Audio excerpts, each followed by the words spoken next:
Okay guys, magluluto tayo ng juicy chicken. Siyempre, ang kailangan natin ay chicken, una, garlic, sama-samahin lang, sibuyas, calamansi juice, ketchup,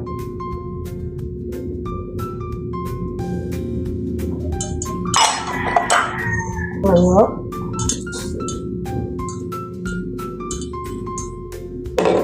sugar,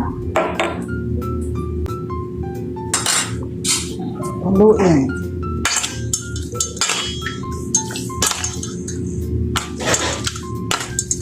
Tapos nyo lang to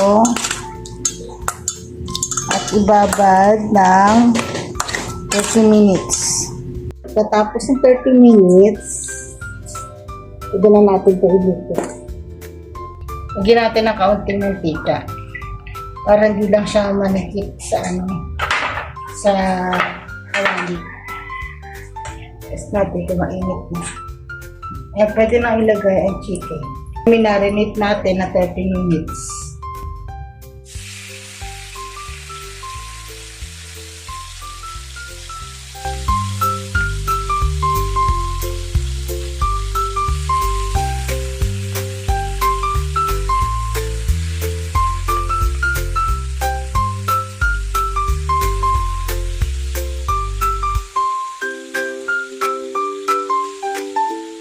Rin natin yung pork.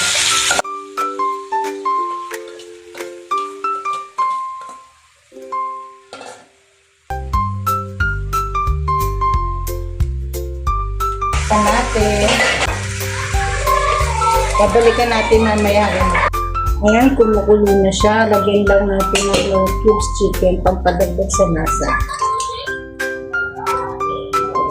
Pwede natin siyang baliktarin muna para kabilang side ng kalasa.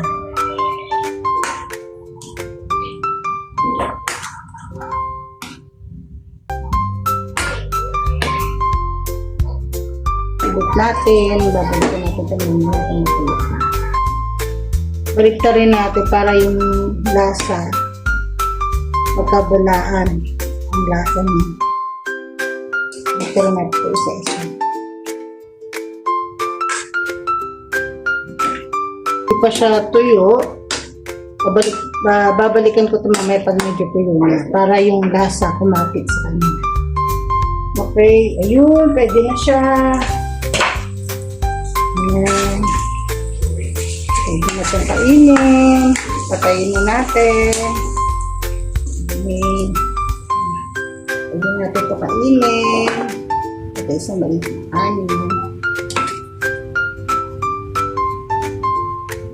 Enjoy!